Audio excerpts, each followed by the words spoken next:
दोस्तों, आप सभी का स्वागत है आपके अपने YouTube चैनल एजुकेशन प्रोजेक्ट्स के अंदर। आज की इस क्लास के अंदर हम बात करने वाले हैं क्लास 10th के एक महत्वपूर्ण चैप्टर प्रकाशिकी के बारे में।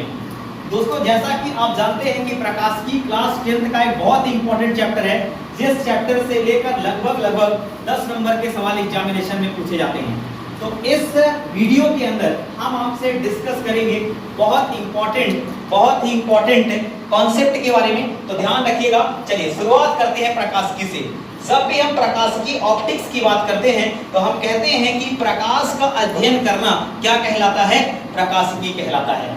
इसके अलावा जब भी हम प्रकाश की बात करते हैं तो प्रकाश का अध्ययन हम दो तरीके से कर सकते हैं। पहला किरण प्रकाशिकी के रूप में और दूसरा तरंग प्रकाशिकी के रूप में।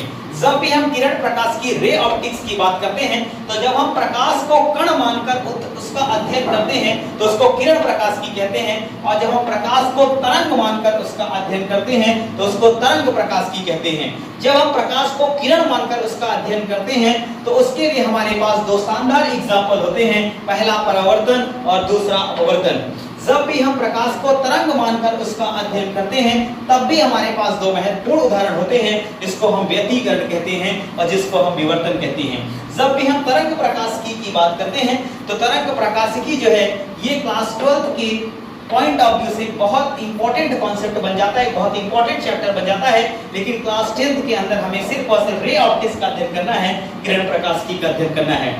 तो सबसे पहले हम पहले पॉइंट्स पर जाते हैं और हम प्रकाश के कुछ गुण जान लेते हैं। तो प्रकाश के गुणों में पहला पॉइंट ये आता है कि प्रकाश एक विद्युत चुंबकीय तरंग है, यानी कि प्रकाश एक इलेक्ट्रोमैग्नेटिक वेव है। जब भी हम विद्युत चुंबकीय तरंग की बात करते हैं तो हमारे पास कुछ किरणें होती हैं, जैसे कि एक्स किरणें, जैसे कि गामा किरणें, जैसे कि अवरक्त किरणें, जैसे कि रेडियो तरंगे, जैसे कि माइक्रोवेव से निकलने वाली किरणें। इन किरणों को हम कहते हैं विद्युत चुंबकीय तरंगे। और जब भी हम एक्स किरणों की बात करते हैं तो एक्स किरणों की खोज की थी वैज्ञानिक विलियम रोजेटन ने। एक्सरे कराते समय जो किरणें निकलती हैं उन किरणों को एक्स किरणें कहा जाता है। और ये सबसे महत्वपूर्ण पॉइंट है कि प्रकाश एक विद्युत चुंबकीय तरंग है, प्रकाश एक इलेक्ट्रोमैग्नेटिक वेव है। दूसरा इंपॉर्टेंट पॉइंट ये कहता है कि प्रकाश सदैव सीधी रेखा में गमन करता है। इसके लिए हमने एक कार्डबोर्ड लिया और उस कार्डबोर्ड के अंदर उस कार्डबोर्ड के छोटे छोटे टुकड़े किए और उस टुकड़े के अंदर हमने क्या किया, छोटे छोटे होल कर दिए और इन होल को हमने स्ट्रेट रखा, एक सिधाई में रखा और उसके सामने एक कैंडल जला दी। तो हमने देखा कि प्रकाश एक होल से दूसरे होल में, दूसरे होल से तीसरे होल में क्लियरली विजिबल होता है। इसका मतलब ये होता है कि प्रकाश सदैव सीधी रेखा में गमन करता है। ये बहुत इंपॉर्टेंट पॉइंट है। तीसरा पॉइंट ये कहता है, इसी में एक पॉइंट ये कहता है कि प्रकाश जिस सीधी रेखा से गमन करता है, प्रकाश के इस पथ को किरण कहते हैं, रे कहते हैं। और जो बहुत सारा प्रकाश एक साथ गुजरता है तो यह बन जाता है किरणों का समूह, और किरणों के समूह को हम बीम ऑफ रेज यानी कि किरण पुंज कहते हैं। इसके अलावा अगला पॉइंट ये आता है कि जब भी हम प्रकाश की बात करते हैं तो प्रकाश को गमन या संचरित करने के लिए कभी भी किसी भी माध्यम की आवश्यकता नहीं होती, लेकिन प्रकाश का वेग हमेशा माध्यम पर निर्भर करता है। इसका मतलब यह होता है कि प्रकाश जो है वो सूर्य का प्रकाश पृथ्वी तक सीधे आता है, बिना किसी माध्यम के आता है और वहां पर हमेशा निर्वात होता है। तो निर्वात जो है वो एक वैक्यूम खाली माध्यम होता है। और जब भी हम प्रकाश के वेग की बात करते हैं तो प्रकाश निर्वात में प्रकाश का वेग होता है 3 × 10⁸ मीटर प्रति सेकंड। और सबसे खास बात यह है कि प्रकाश, इसी को प्रकाश की चाल c कहते हैं। और सबसे ज्यादा प्रकाश का वेग जो होता है वो निर्वात में ही होता है, 3 × 10⁸ मीटर प्रति सेकंड। प्रकाश का वेग जो होता है वो ठोस में कुछ और होता है और द्रव में कुछ और होता है, गैस में कुछ और होता है। यानी प्रकाश का वेग अलग अलग माध्यम के लिए अलग अलग होता है। यानी अगर हम पहले माध्यम को V1 माने, दूसरे माध्यम को V2 माने, तीसरे माध्यम को V3 माने और चौथे माध्यम को V4 माने, तो हम ये कह सकते हैं कि V1 is not equal to V2 is not equal to V3 is not equal to V4। यानी प्रकाश का वेग अलग अलग माध्यमों के लिए अलग अलग होता है।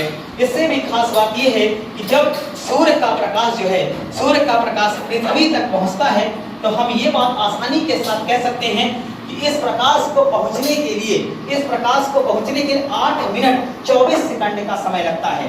और हमने कहा कि प्रकाश के लिए जब हमने इसका कैलकुलेशन करना शुरू किया तो हमने जाना कि प्रकाश जो है वो 1 सेकंड में 3 लाख किलोमीटर प्रति सेकंड की दूरी ट्रेवल करता है, यानी पलक झपकते ही प्रकाश जो है वो 3 लाख किलोमीटर की दूरी तय कर लेता है।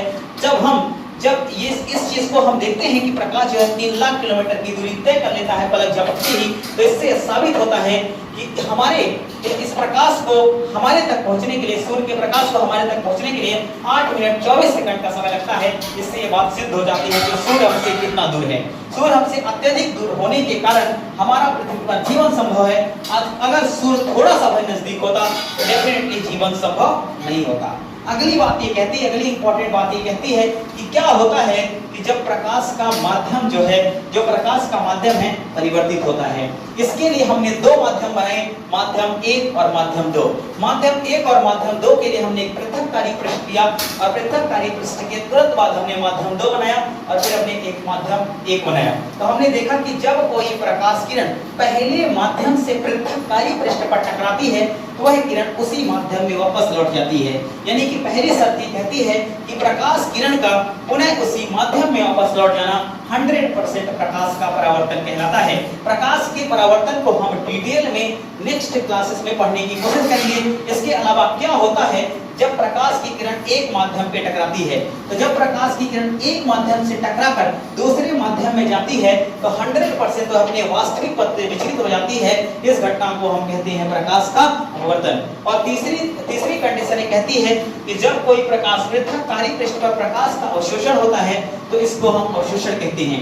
यानी कि प्रकाश जो है, प्रकाश का एक माध्यम से दूसरे माध्यम पे जाने पर 3 घटनाएं संभव है, 3 कंडीशन पॉसिबल है। पहला, प्रकाश की किरण का उसी पथ में वापस लौट जाना, जिसे परावर्तन कहते हैं। दूसरा, प्रकाश दूसरे माध्यम में प्रवेश करता है तो अपने वास्तविक पथ से क्या हो जाता है, विचलित हो जाता है। और तीसरी शर्त ये कहती है कि पृथककारी पृष्ठ पर प्रकाश का अवशोषण कहलाता है।